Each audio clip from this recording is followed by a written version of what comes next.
My name is Vicki Leeds, and I'm your host for The Vicarious Traveler, a show about people and where in the world they go to pursue their dreams, to work, and to have great adventures. This morning, I'd like to welcome from Cupertino, California, a very special guest, Susanna Zaraysky. Susanna is quite the world traveler, having lived in 9 different countries and visited over 40 more, and she's only in her early 30s, so she's been a busy gal. Susanna is also fluent in 7 languages and has rudimentary skill in a few more, and she considers herself a global citizen with good reason. Born in what was the Soviet Union and raised in the States, Susanna has recently written a couple of very handy and informative books. One is called Travel Happy, Budget Low, over 200 money-saving tips to see the world. And the second one is Languages Music, over 70 fun and easy tips to learn foreign languages. So, Susanna, why don't you tell our listeners a little bit more about your personal history and tell us which countries that you've lived in and what sort of work you did in each place, please. Sure. So, like you said, I was born in the former Soviet Union. I was born in a city called Leningrad, which right now is called St. Petersburg. And my family immigrated to the United States in 1980, and I was a very young child. And I think my personal history has a lot to do with why I have gone out to learn so many languages and traveled. You know, when we came here, it was still the Cold War. And I remember when my parents wanted to make phone calls to the former Soviet Union, they would have to call the operator and order the phone call, and they would be given like a certain time of the day when we could call. It's not like now where you can go on Skype and call anybody you want. And when my mom wrote letters to the former Soviet Union, some of the letters were confiscated by the KGB or by whatever internal censor there was at the post office. And so my mom had to number her letters at the beginning of the year. So if one of her relatives got letters 1, 2, 3, and then 5, 6, 7, they knew that one of the letters had been confiscated, number 4. And, you know, I grew up on this side of the Iron Curtain, but even as a young child, I was very aware of the socio-political landscape in the world and the fact that communication was a huge barrier. And my father's English isn't very good. You know, my parents came here already in their 40s, and it was quite difficult for them to learn English. Well, my mother had already studied it. And so I grew up always being a translator and an interpreter. It's like I was growing up in the Tower of Babel with the Iron Curtain, and I was the interpreter. And it turned out that I hated interpreting and translating, but I didn't have much of a choice whether I wanted to do it or not. And when I realized I had a facility for languages, I was already 15, and I was a foreign exchange student in France, and I was living in a French family. And after 2 months of living in France, I had a perfect French accent. I could pass as a native until I made some grammatical mistake, and then people would be really confused because I would sound native but semi-uneducated, so that kind of confused people. And when I came back to the States, I started learning Spanish, and then after Spanish, I learned Italian in college. And with Italian, I took 1 semester of grammar, and then after 1 semester of grammar, I taught myself the rest because I already had the French and Spanish base, and I was already in a literature class by my 2nd semester in Italian studies. And then Portuguese I taught to myself after I finished college. I also did a semester abroad in Hungary. I used to speak basic Hungarian, but I've forgotten most of it because it's been almost 12 years since I've been there. And then I worked in Bosnia after the war, and I learned Serbo-Croatian. And because I speak Russian, and Serbo-Croatian is a Slavic language, it wasn't that hard for me to learn. And I've also studied Hebrew and Arabic. I can still read in Hebrew, but I can't speak. In Arabic, I studied it for a short period of time, and I know some words, and I can read a little bit, but I've forgotten most of it. And throughout this whole time, I've traveled to a lot of countries, and over 50 now. And people would always ask me 2 main questions. How do you travel so much on a low budget, and how do you learn languages so easily? And finally, last year, I was like, I'm getting tired of answering all these questions. I'm going to just write 2 books. And the next time somebody asks me the question, I can say, well, go buy my book, and you'll have the answers.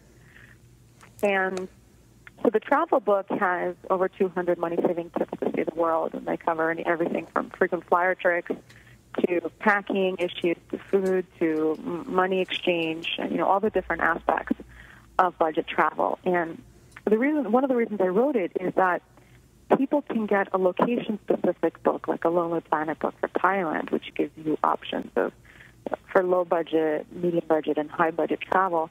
But if you don't know what to do to be a budget traveler, a location-specific book, whether it be a Brand Guide or a Lonely Planet Guide, are only going to help you somewhat. You have to know the basics of how you need to comport yourself and what you need to plan ahead of time, what you need to pack, and so on and so forth. So that's why I wrote the book. And then the language book, I had a couple of discoveries in the past 3 years, and I found out about 3 years ago that I don't see in 3 dimensions, because I was born cross-eyed, and I've had quite a traumatic time with my eyes. I've had 2 operations. I see, and my eyes look as though they're straight, but my brain doesn't take the image from both eyes to make a 3D picture. And I found that out about 3 years ago, and I read a book, a story called Stereo Stew by Oliver Sacks in The New Yorker. And when I realized that I had limited vision, I started to wonder whether my limited vision made my ears be very sensitive, because it's common that if somebody has a disability with one of their senses, one of the other senses, it happens to be stronger. It's an overcompensation that the body naturally makes to help a person in survival. And I thought about it, and I thought, well, that makes sense, because I hear very well. I'm a very good listener, and I'm able to pick up on sounds and recreate sounds, and that's why I have good accents when I speak in other languages. And then last year, I read a book called Musicophilia by the same neurologist, Dr. Oliver Sacks. He's the man who wrote The Man Who Mistook His Wife for a Hat, and he also wrote the book Awakenings, which was made into a movie with Robin Williams and Robert De Niro. And while I was reading his book Musicophilia, which was about the neurological aspects of music on the brain, it all made sense finally. I realized this is how I listen to foreign languages. I listen to other sounds just like music, just like I would pick up a song on the radio. And I'm a mediocre musician. I mean, I played the clarinet and piano when I was a kid, and I was never that great at it. And I like to sing, but I'm not a virtuoso. I'm not Maria Callas by any stretch of the imagination. So I realized that it was the way I listened to sounds in other languages that made me able to reproduce them. And then I did some research, and I realized that the way we learn foreign languages now in school, or historically how we've been learning it in school, has always been based on grammar and vocabulary. But as children, the way we learn is that we listen for almost a year before we start speaking. We don't learn grammar when we're babies. We just listen, and then we recreate the sounds. And when we make the sounds, we may sound a little funny, but we usually don't have an accent when we're kids. But when we step into a language classroom as adolescents or as adults, the first thing we learn how to say is, my name is. Well, if the teacher has an accent, then the students are going to add to their own natural accents with the sounds of their teacher's accent. So the first thing they're going to reproduce already sounds wrong. It already has an accent. And I realized that it's important in language education for people first to know how to listen to a language, listen to radio in the other language or TV or music, and then start reproducing. So I made the book with a succession of tips. The first, I call it conductor's notes, like what you need to do when you're just listening to language at the beginning. And then I have exercises to listen to music, like songs in other languages, listening to classical music, listening to the radio, watching TV, watching movies, and then I have day-to-day exercises that people can do. Susanna? So language is, yeah, sorry. Well, I want to get really more specific into the books in a little bit, but first, could you say good morning, how are you, it's a beautiful day in the languages that you do speak, and then people can listen to them and hear your different accents, and maybe they'll know which languages they are, maybe they won't, and then we'll let them know. So let's backtrack a little bit, and then I have some very specific questions for you about your different books. Good. Okay. All right. So I'll start. I won't tell you what language it is. Okay. Здравствуйте, меня зовут Susanna Zaraysky. Доброе утро. Bonjour, je m'appelle Susanna Zaraysky.